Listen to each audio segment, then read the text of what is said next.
Hello, everybody. It's nighttime now in Israel, and nighttime is a time for honesty. So I will start with a confession. Uh, Zoom lectures can be quite a nightmare for the one giving them if he does not feel that there are real people out there. So I want to feel you for a moment. So bear with me, and let's do something interactive for just to start our session.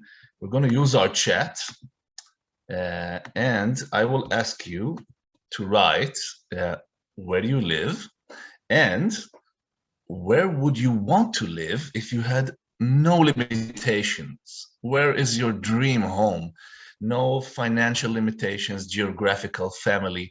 You could just go there if with no borders. So I'm going to give the first example. I live in Ra'anana, and I would want to live in Sydney, Australia. Okay. Okay. A lot of Israel coming in. Paris, Arad. Wow, that's very specific. Australia. Okay, someone, Rosaline is coming with me to Sydney. Okay, New Zealand is not a bad option also. Okay, so keep sending these options to me. I will be looking at them, and let's dive into our session.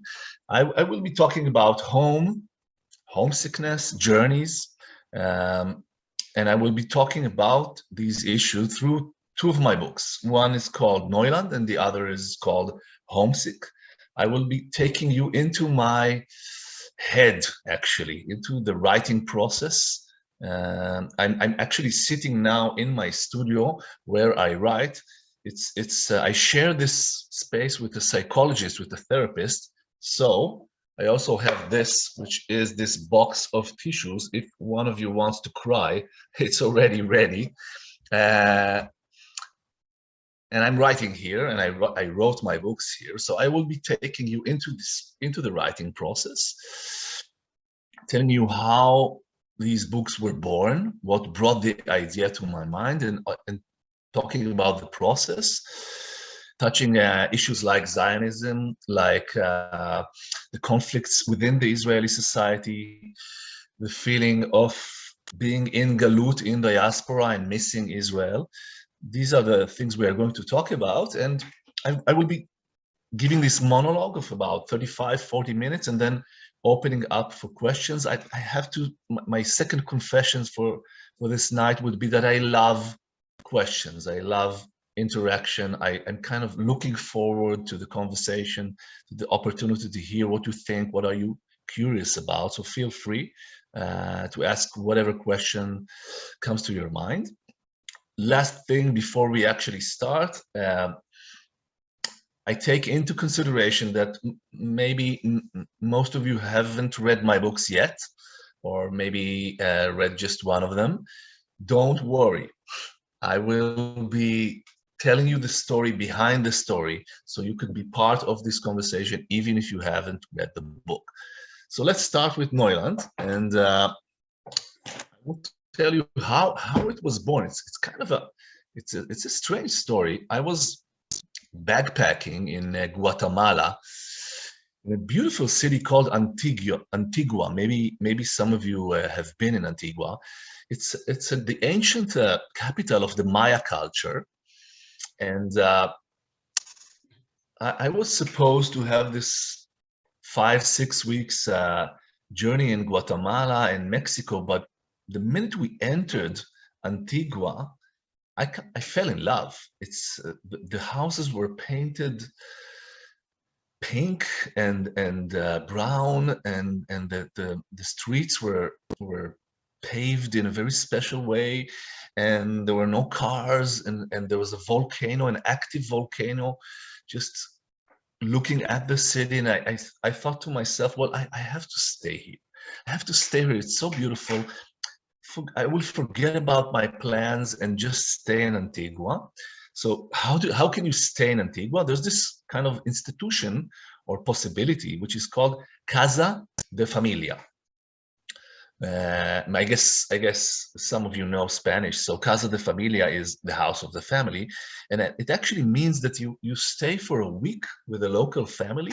You live with them, and the idea is that you will stop being a tourist and a gringo, and maybe have the chance to see reality through their eyes. The other thing is that the family speaks only Spanish. So this is an opportunity for you to improve your very basic Spanish. I love Spanish. It's aparte de Hebreo, besides Hebrew, I think it's the most beautiful language in the world.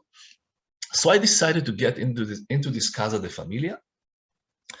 It's a week, it's an obligation that you take on yourself.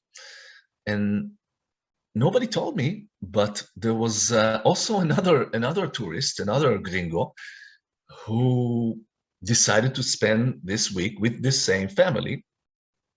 I didn't even know that this is an option, but it happened to be. And then they introduced us. We had this introduction, and I think we only said 2 or 3 sentences to each other. And I immediately sensed that this guy has a story. Now, I'm a story hunter. And sometimes it's hard to explain why do you feel that someone has a story, that if you can double click him, you will discover this whole world. But I think in retrospective, I think there were 2 things with this man that were extraordinary. First, he was 65, 66 years old. Back then, 2001, you didn't have backpackers at this age. Nowadays, you have this very problematic phenomena in Israel. Parents are visiting their children while they are backpacking in South America. But back then, it was not popular, so he was extraordinary with his age. And the other thing was that he was sad. Usually people that are traveling on vacation, even if they're not happy, they would pretend to be happy because they paid. They were supposed to have fun. But he was not pretending. He was wearing his sadness like a poncho, and it was quite clear that something happened. And I thought to myself, he's 65 years old, he's traveling alone, something happened. This guy has a story, and I did what story hunters do, what Israelis with chutzpah do. I approached him and I asked him, "Excuse me, sir, what brought you here?" Now he was a Canadian. He had this kind of, he was bald and with wrinkles here, and he had this Canadian blue eyes. And he looked at me with a very cold gaze, and he said, "I have decided to speak only Spanish this week, so I can't answer your question in English." Now, I was not sure whether he was actually telling the truth, or maybe this is his Canadian way to tell me that I should mind my own business, that okay, back off. So either way, I decided to back off, and we did not continue the conversation, and we were together in the same space for a week. There were 3 rooms. There was a bathroom outside of the house, and there was a grocery store that the family was running. So we were crossing each other for a week, not speaking. And I was doing what I did when I was a child, growing up in Haifa, in Jerusalem. I would look at people on the bus and imagine their lives, like invent stories about them in my mind. So there I was in Guatemala, inventing stories about this Canadian man explanations to these two facts. Why is he backpacking alone at his age, and why is he sad? By the end of the week, I had at least 3 different theories explaining these facts. And then the last morning of the Casa de Familia arrived, and I woke up with this determination that I am going to approach him now that he doesn't have to rely only on Spanish. Now I could find out what really happened, what is his story. So I woke up at around 7 a.m. full of determination, but it turned out that he woke up at 5 a.m. and as they say in Spanish, fue, which means he left, and I actually never saw him again. He left this kind of note for the family. He didn't leave any note for me, and he continued in his journey, and I couldn't get this guy out of my mind. Sometimes you meet people and you forget them after a minute, but this Canadian man, I couldn't stop thinking about him. Why is he so alone? What would happen if something bad happens to him in South America? Who would know? Who would they call? So I was thinking about this man. I had him in my mind when I came back to Israel. And I must tell you, I will open just another for a moment. When the book was published in Canada, it was published, I think, 2015, 16, I had this fantasy that I would go for on a book tour, and during my book tour in Toronto or in Montreal, I would tell this story I have told you now, and then a man sitting in my session would raise his hand and say, that's me, but it never really happened. So this guy doesn't know that he was the inspiration for Neuland. So I came back to Israel, and I decided to change him into an Israeli man, because I don't know much, I don't know enough about Canadians. So he's Israeli, he's 65 years old, his name is Manny Peleg, he's a widower, he lost his wife, and he can't stand being in the places that they used to go together in Israel. So he goes backpacking in South America, and he disappears. And his son has to go and look for him in South America, and this is the starting point of Neuland. This is the basic plot of Neuland. Now, how did I get to write about Zionism? Because when I tell you, and I guess most of you are either Jewish or, as a term that I just learned 5 minutes ago, Jewish curious, okay, something like that. So you probably, when I say Neuland, you probably think about Herzl and about Alt Neuland. So how did I get to write about this? So I started thinking about the journey of this man, this 65 years old man, and where would he go? And in my mind, I thought this whole journey is a kind of a journey in the road not taken. There's a very famous poem by an American poet, Robert Frost. I assume most of you know it, The Road Not Taken. And the protagonist in the poem is standing in the yellow woods, and he has to choose between 2 roads that look quite similar, and then he chooses the road less traveled by. But all his life, he continues thinking about the road not taken.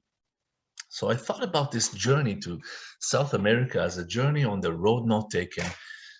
Manny Peleg is going through his road not taken. Maybe his son looking for him would also go through the road that he hasn't taken in his life, his romantic life, his family life. And then, quite by accident, I ran into a piece. It was on a website in Israel, written by an Argentinian immigrant, telling about his family in Argentina. and about the story of the colonies of the Baron Hirsch. So I don't know how many of you know the story of the colonies of the Baron Hirsch. Usually in Israel, when they teach you about Zionism and about Herzl, they tell you that Herzl had a dilemma between Palestine and Uganda.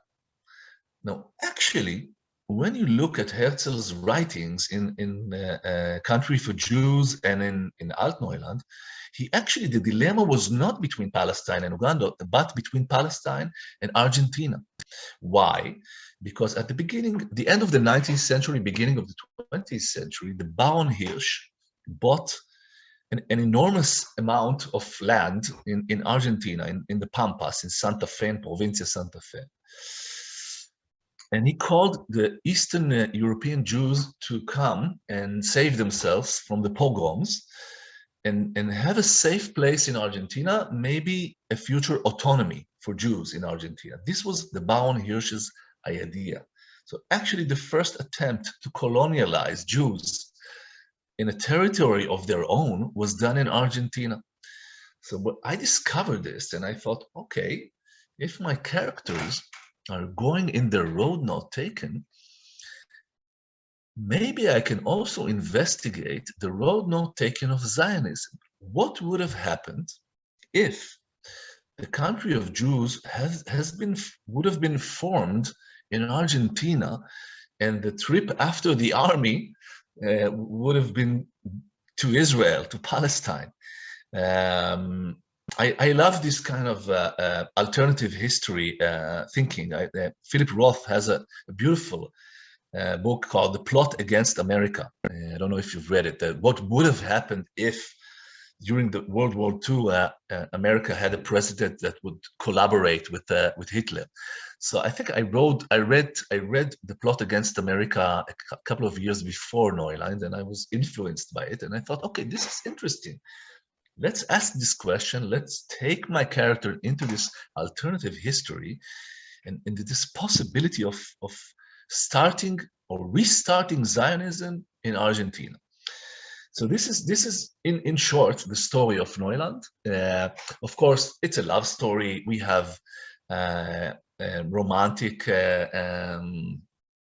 things happening during the journey. We have post-traumatic Israelis, war, a lot of issues in this book. But basically, it's a book about the road not taken in our personal lives and also in the history of Zionism. So this was Neuland. As I said, I want to talk today about two books and then open up for questions. So I'm coming to Homesick. This was my first novel, actually, and the first novel to be published in the United States. It's called in Hebrew, Arba'a Batim Ve'Ga'agua, 4 houses and Ga'agua is not exactly longing and not exactly reminiscing, and it's Ga'agua. So it was translated into Homesickness or Homesick. Now, how did this book started in my mind? So actually for years I've been telling a false story about the formative moment of this novel because I didn't want to tell the truth, but it's been a while. The book was published in 2004 and now we are in 2022, so I can tell you the truth, the embarrassing truth. This book that is nowadays taught in high schools in Israel as part of the final exam in literature actually started with a very personal note. I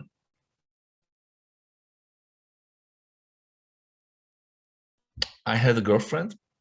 She was Tel Aviv, and we wanted to live together, and we looked for an apartment that would be between Tel Aviv and Jerusalem. It's quite hard to find the middle between these two cities. So we ended up in Maoz Zion, which is near Mevaseret Zion, which is in like 20 minutes before the entrance to Jerusalem. And we rented this very small apartment. It was a room and a half, and the bathroom was in this. It was so tiny that it was almost impossible to take a bath. The kitchen was in the size of the bathroom, and there was a room and a half. And we were very happy because it was our first flat together. We were in love, And actually, we entered this apartment with this thought or dream of starting our life together. Maybe we will ride into the horizon together. And what actually happened is that we broke up after 8 or 9 months, which is a nice way to say that she left me. I was dumped. That was the truth. And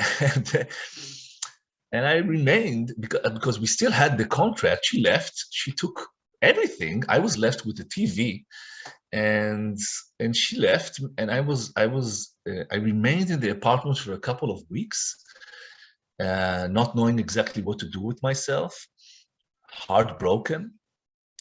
It's an interesting neighborhood. It's a neighborhood of originally immigrants from Kurdistan. So it's a small place. Everybody knows everybody. And so soon enough, everybody in the neighborhood knew that I was dumped.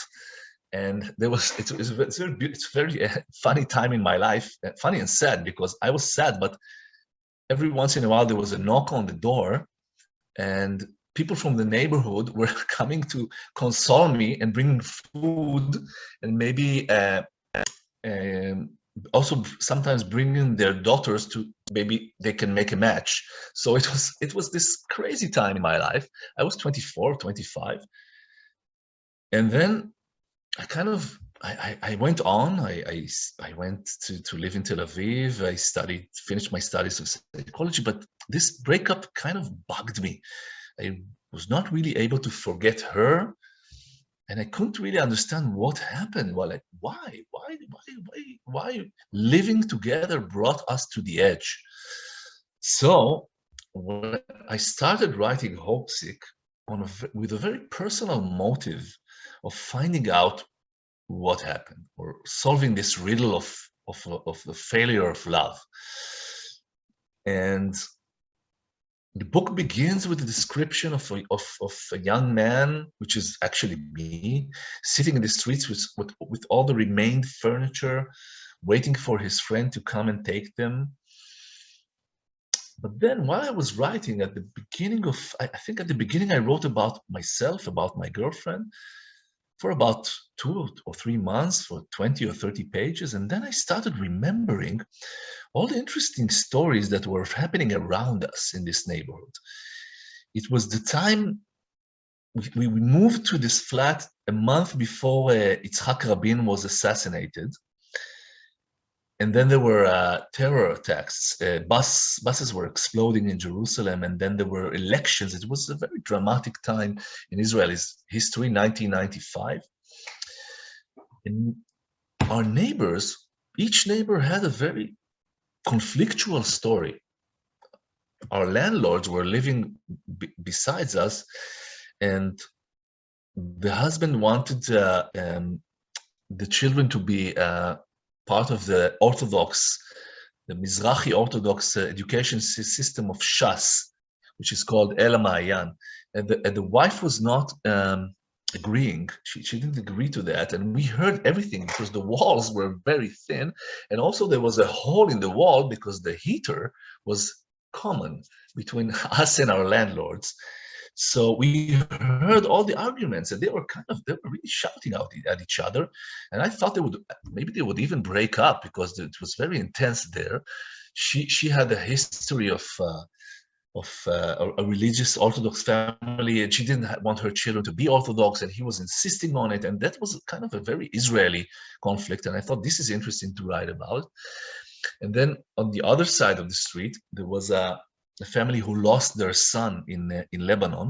He was killed. He was a soldier, and they were sitting Shiv'ah and then Shloshim, and then his little brother was going alone in the neighborhood, kind of lost. And I was looking at him for all this year. And when my girlfriend left and I remained alone in the apartment, his mother knocked on my door, and she said, I heard that you are a psychology student. I said, yes, I am. And she said, well, we are having a lot of problems with our son. He lost his brother, you probably know, and we are grieving. We don't have energy. and he's lost and he's lonely, and maybe as a psychology student you can talk with him. And it was very frustrating because I wanted to help and I couldn't. I told her, look, it's not responsible. I'm leaving in a week, and also I'm just a student. I'm a first-year student. I can't take this responsibility. She was very disappointed. She invited me for tea, and she told me about her soldier son that died, and tried to convince me. But I said, look, I really want to help, but I can't. And then I thought, when I started writing the novel, I thought maybe fiction, sometimes it's an opportunity to make a tikkun, to make amend. In the book, I can give the psychology student and the little brother, I can give them a relationship. They can be supportive of each other. So then I had the second home. I had, first one was the house of the students, and then the grieving family, and then the Orthodox couple. And then the fourth house is actually the most provocative house of all of them, the one that caused a lot of discussion in Israel. And actually it's still a dilemma, a conflict. When students are studying it in high school, there are a lot of arguments about it. This neighborhood, Maoz Zion, near Jerusalem, was actually built on the land of a Palestinian village called El Kastel. And at the Independence War, the 48 war, the Palestinians had to leave the village. They were told that they would come back, but they never were allowed to come back. So actually, originally, this house, this home, was a home of Palestinians. And I thought to myself, I'm writing about home and homesickness. How can I ignore that? So I decided to put the character of Tzaddik, which is a Palestinian construction worker. He's building a house for Jews in this neighborhood, and suddenly he realizes that the house in front of him is the house of his childhood that he had to leave when he was 5 or 6 years old. Then it gets more complicated because his mother tells him, look, I left something behind. When we were running away, I hid something in the wall. Please bring it to me. So then after a couple of months, I realized that it's not about, I'm not writing about a novel. It's not anymore about my breakup. It's about feeling at home in Israel. What is an Israeli home? What kind of conflicts do we have in our country? Can we resolve them? What happened in what way the country changed after the assassination of Rabin? And nowadays, when I look at this, when I talk to students about this book, they want me to come and speak with them because they're having exams about it. And I tell them, look, it all started with, I was just trying to understand why did she leave me, and where did this breakup come from? And then the circles got bigger and bigger and bigger, and it is a very wide range novel. Now I can acknowledge it, and I can look at it from perspective. It's a wide range novel written out of a very kind of, the starting point was very personal, but in the end it became maybe a political novel even. So this is kind of the journey of these two books. Before opening up for questions, I feel like you're listening so beautifully. I feel like reading a short piece, just to enable you to listen to the music of my prose. And after I will read this piece, we can open up for questions. I'm kind of looking for. It's the beginning of Homesick, and it's called Prologue. In the end, he put all the remaining furniture out on the street. A friend was supposed to come with a van and pick it up. So he waited there, sat down in an armchair and nibbled a pear. A neighbor was washing his car, a hose in his hands. He remembered that when he was a child, he used to watch the streams of water running off the cars to see which would be the first to land. Now he looked at the time, 8:30. His friend was 15 minutes late. That wasn't like him. Maybe in the meantime, he should arrange the furniture the way it would be in a living room. Maybe not. A woman whose bags he once carried from the shops made her way between the sofas and smiled at him as if she had something to say. Another woman stumbled against the cabinet and grumbled, "You're blocking the way." So this is how it begins, and maybe later I would read you something from Neuland also. So let's open up. Shirel. Yes. Help me out here. Yes, I will. Thank you. First of all, thank you so much for taking us into your world and behind the scenes. And maybe, as in your books, they start from a very personal and widen the circle. We'll start with from your personal. And I'd love to know a bit about your background and if you always knew you're going to be an author. Way back then when you were 24, and if you can tell us a little about how that came to be. It's a question I can answer. There are at least 4 or 5 different answers for this question, but I will choose the South American answer. I was backpacking in South America when I was 24, and I had a girlfriend back home, and I wanted to maintain our relationship, so I was writing her letters. There was no WhatsApp, no Skype, just letters, the old-fashioned letters, and I was writing a lot. But the problem was that sometimes when you backpack in South America, nothing really happens. You can find yourself waiting for a bus for 2 days. So I had no choice. I had to invent stuff. So I would begin the letter by telling my girlfriend what really happened in our journey. And then I would go to fiction. Sometimes I would announce, now begins the fiction part of the letter. And sometimes I would just go from nonfiction to fiction without announcing. And I discovered that I enjoyed writing lies much more than I enjoyed writing the truth. So I kind of came back to Israel with the decision to be a professional liar, which means to be a writer. It took a while. I was 24, 25. I was trying to write short stories, not really doing well. Maybe I didn't have enough to say. And then at the age of 28, I went to my first writing workshop, and it was like an explosion. I came to the workshop with 1 page, and after a year and a half, I had my first novel. It's actually a collection of short stories and a novelette. And it was like something was waiting there and looking for a channel. When I look back at my life, at my childhood and adulthood, there were a lot of attempts to find a channel for my emotions. I tried to be a musician. I played the flute, the drums, the piano, and the violin, but I had no talent. So I gave up music, and then I tried theater.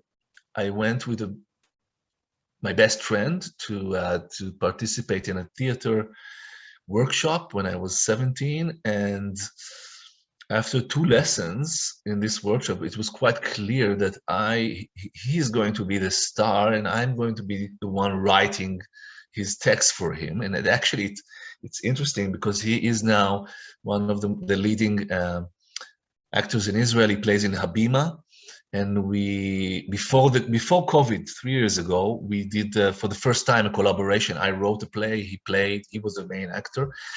So I tried to be an actor. I tried music. I tried painting. Nothing worked. And I think at the age of 28, it exploded. I found my channel. I found the way to express what I feel. And I found the magic of fiction, the way that fiction enables you to tell the a deeper truth, not the historical truth, not the autobiographical truth, but a deeper truth. And since then, I've been storytelling for 20 years. I just celebrated 20 years of writing and 10 books, which is not a few. Yeah. So another question we have here is about the relationship between imagination and fiction. It seems that like you start with real life and then depart. And if there are any stories you encounter and then choose not to tell, or is everything? Well, I like your definition that I start and then depart. It's a beautiful definition. I think when I have a new book now in Israel. I will tell you like an example from the new book. It's called Gever Nichnas B'Pardes. One man walks into an orchard, and it started with something that happened in real life. We have this orchard near Ra'anana, probably Shirel, you know it. It's between Ra'anana and Batzra. So it's a big orchard, and my wife and I, we walk through this orchard. We did it a lot during COVID because it's the only thing that we could do. And then in one of our hikes, it's kind of a 45-minute hike. When we were coming back to the car, and usually nothing happens in these hikes. This is the secret magic of these hikes, that nothing happens. It's boring. But then we were coming back to our car, and we saw a woman crying.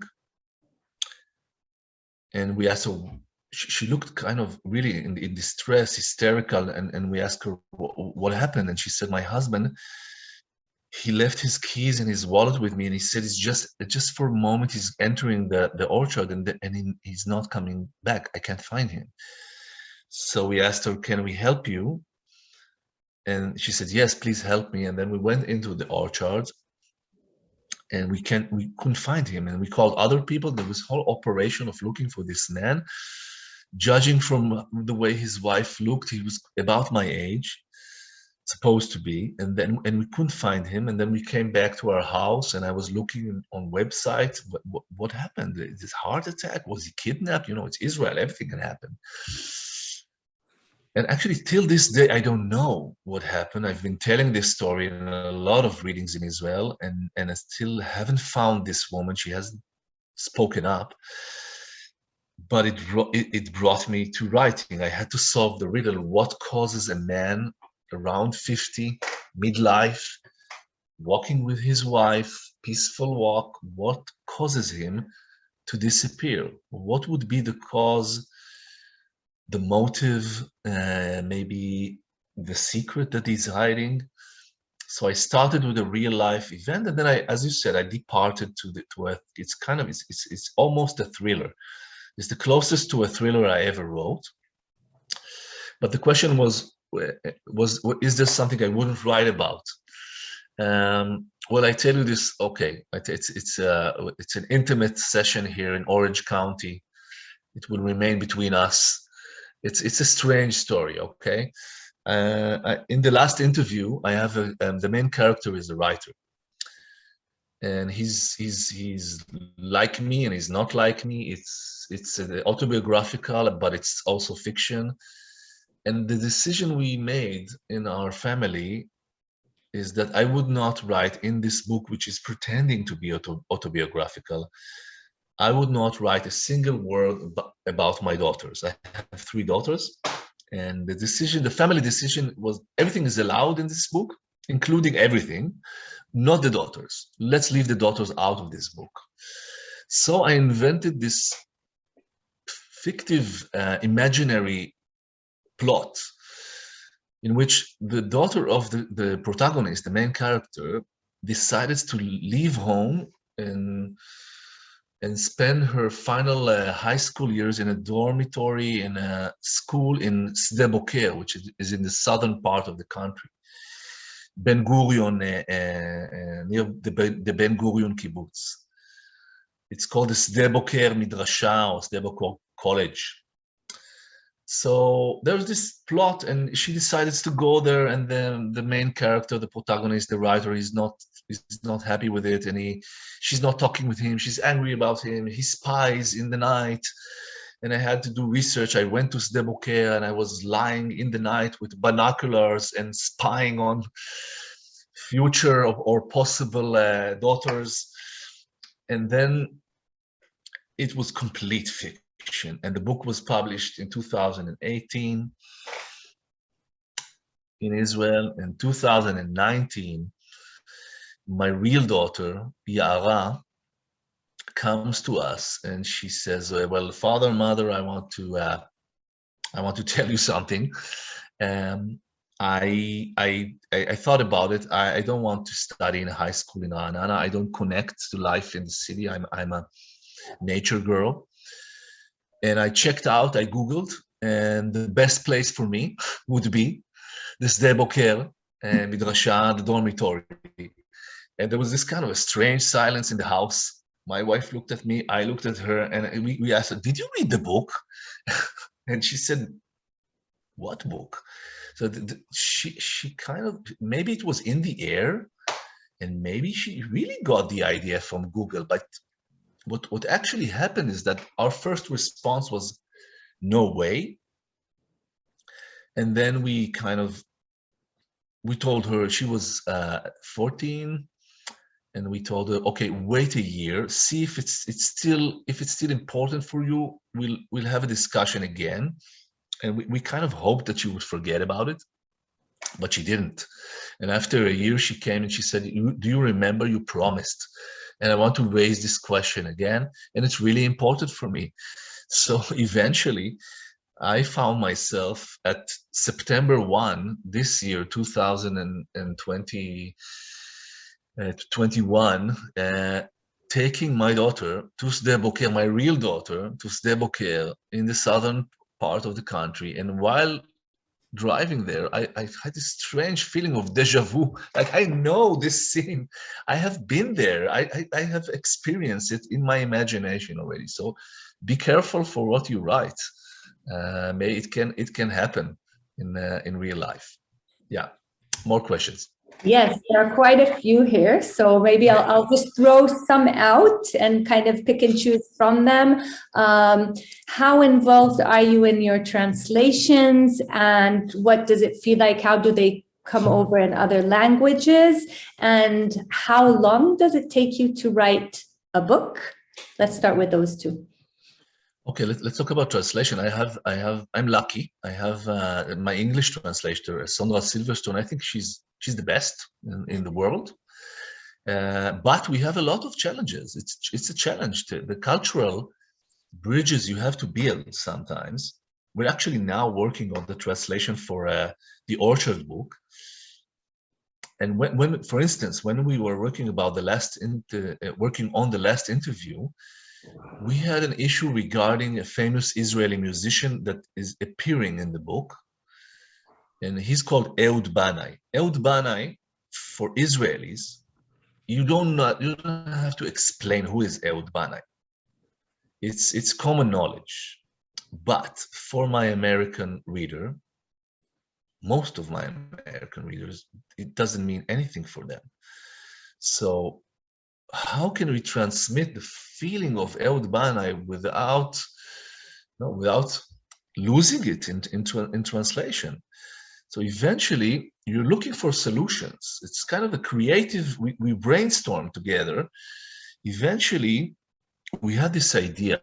We thought, who is the equivalent to Ehud Banai in American music? Who would it be? So, and then we thought of Dylan. Yeah, he's the Israeli Dylan. Okay.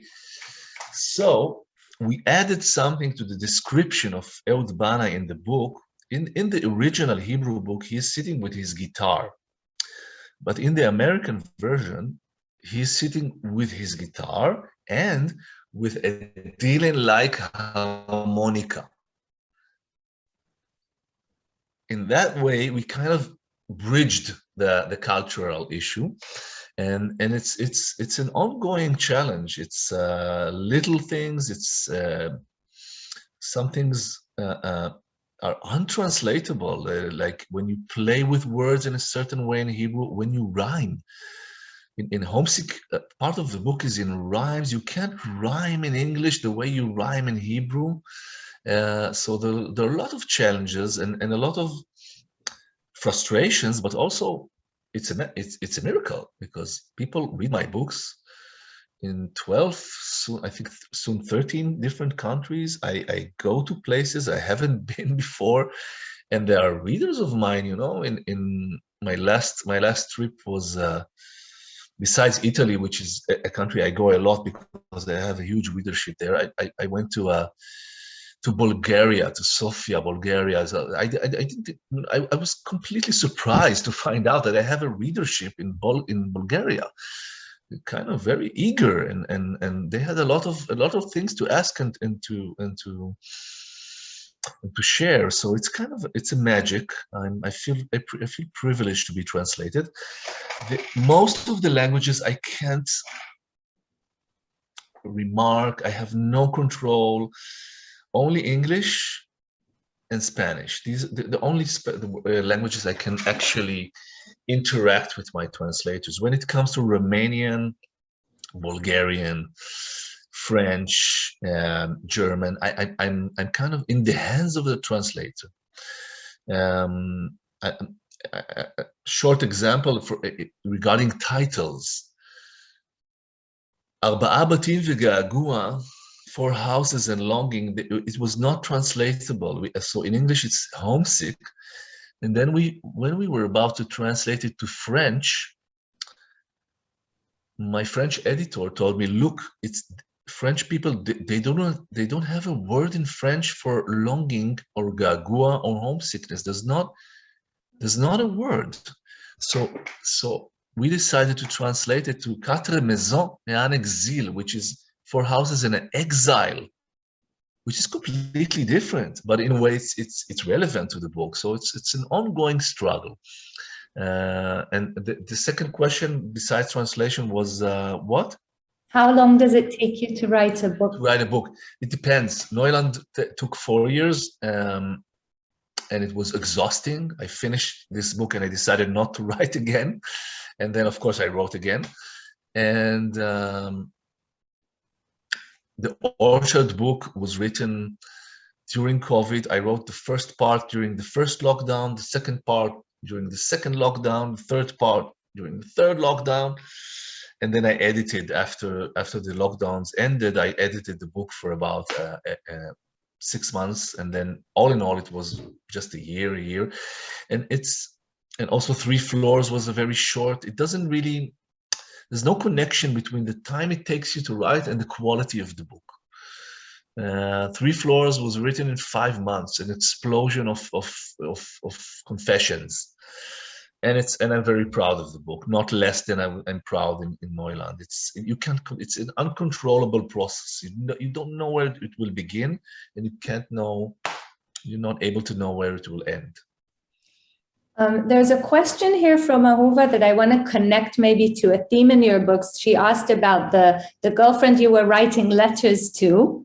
Is she still in the scene? And I want to connect that to the fact that in your last book, in the last interview, there's a moment there where you basically answer one of the questions and say that no matter what you'd write about, it will end up being a love story. So, so maybe we'll take those two, and if you can say about that. Okay. There's a happy ending to the story. Yeah, it's we came back together and we are married today. And it's interesting, if you do in Israel, in Hebrew, if you type my name in Google, Eshkol Nevo, Google tends to fill up the gap and to add the most common search. So the most common search to my name is Eshkol Nevo divorced. Now I'm not divorced, and this is a thing about the connection between reality and fiction, because in the last interview, the protagonist, who is a writer, is divorcing. Now, people were quite sure that it was true, even though the book is declaring to be fiction. So it was confusing, and still it's the most common Google search on my name. And yes, I think I'm fascinated by relationship. Even when I write something which is close to a thriller, in the end, it's about relationship between parents and children, between men and women, between sisters and brothers. This is the gold mine. This is my gold mine. I'm not, and it's still a riddle. I look at. I'm part of this group of friends in Israel. We have been friends since the age of 16, and we it's the wives also joined, so we kind of a bunch of friends. We meet a lot with each other. We met yesterday in the premiere of the movie of Tre Piani, and then one of us is divorcing now, for the first divorcee in our group, and I asked myself, could we guess? Was it guessable? Could we tell? And the answer is no. It's a riddle, and you can't really tell when you're from the outside. So it's still a riddle for me. I'm still fascinated by dynamics between couples. I think the COVID was quite intense in that sense.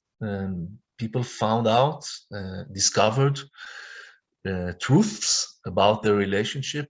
We're sensing it around us here in Israel. I don't know how it's in Orange County, but it was very, very prominent here in Israel. So yeah, I'm fascinated. I will keep on writing about love, I guess, for all my life. Maybe I will solve it in the end, but maybe it's not a good idea to solve the riddle. Maybe not. So there's a question here about how your book became part of the high school curriculum. How does that happen? So how do you feel about that? Well, it's embarrassing and it's flattering. It's embarrassing because people have to do assignments on my book. I feel like apologizing that I have become a burden on their lives. But on the other hand, it's flattering, and it's also meaningful, because in history lessons, Israeli students are not exposed or taught about the Palestinian angle of the 48 war. It's denied. It's not even allowed to be spoken about. The Nakba story. Now, I imagine these students reading Homesick and then hearing Tzaddik, which is he's a very sympathetic guy, and hearing his story and maybe identifying with him and with his pain and the way it can open their minds. So I'm kind of proud of this fact. And we had right-wing governments in Israel for many years now, and I was kind of waiting for the moment that someone in the government would ban the book. I was waiting for the scandal, and it didn't happen. So maybe, you know, this country, the democratic nature of this country is stronger than we imagine. Hopefully. And can I ask what you're reading now? What I'm reading now. I just came back. I had a flu, a common flu, not COVID, just a regular, not heroic, melodramatic flu. And I took the first Alice Munro book I found near my bed, and I'm a huge fan. And I thought, well, I've read all her books, but I really feel like reading Alice Munro now that I'm sick. So I started again, and it's like she's a never-ending surprise box. It's always something. There's always a brilliant insight hiding inside a paragraph, and the way she shapes the narrative, jumping in time and coming back, and this whole freezing Ontario scenery. I'm a huge fan, and I'm maybe the most justified Nobel Prize of all Nobel Prizes in literature. Beautiful. There's a question here by Karen asking, which of your books would you recommend that a new reader of yours begins with? I'm bringing it. I think I would begin with Three Floors Up. Three Floors Up is I think it's my most successful book in the United States and around the world. and then after you read the book, you can watch the Nanni Moretti film, and maybe you think that the book is better, or maybe the movie. And so Three Floors Up is quite easy to get in the United States. It's you can find it on bookstores, on Amazon, on the Others Press website, my publishing house. I just dropped a link in the chat. You can find it over there. And I wanted to ask, we need to end, but someone here also asked, and I think it's a beautiful request, especially since you mentioned the rhyming in Hebrew, if you can possibly read a short piece of your book in Hebrew, so we can hear what it sounds like. Well, I don't know if I have it here in my studio, so wait a minute. If it's not here, I'll try to from my memory.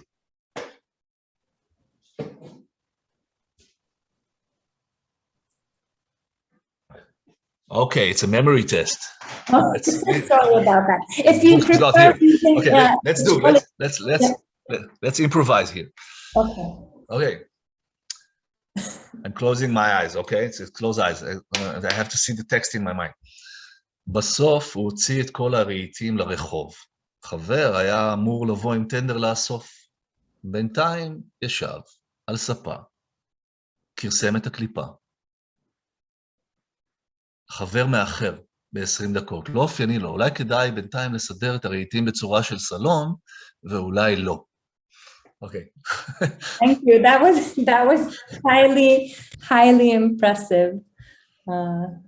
Eshkol, thank you so much for taking us on this journey and story. And just maybe ending with one last question. Is there a book in the making right now? Are you working on something new? I just published a children's book. I'm very excited about it. I only had one children's book till now, and it's called Hold That Thought, and it started with a real scene that happened in real life. We were going with a group of parents and children, and one of the children was nagging his mother, mother, and then she was trying to have a conversation with another mother, and at the end she told him, honey, hold that thought. And I was standing near, and I thought, okay, how can you hold a thought? What would he do? Like where would he go with the thought? And this is my new children's book, Machshava Mamtina in Hebrew, Hold That Thought in English. So this is my newest project. Thank you. And I think Lizzie just wrote in the comment such a beautiful thank you. I'm gonna use hers and say thank you for your time, stories, and generous heart, which I think is a beautiful way to end our session. Thank you very much. I'll remind everyone to check out our website. A lot of amazing things are coming up, including our Artist in Residence 1-month program in May. Thank you, everyone, and I hope you have the rest of a beautiful day or a good night if you're here in Israel. And we'll see you in the next sessions. Good night. Toda rabba.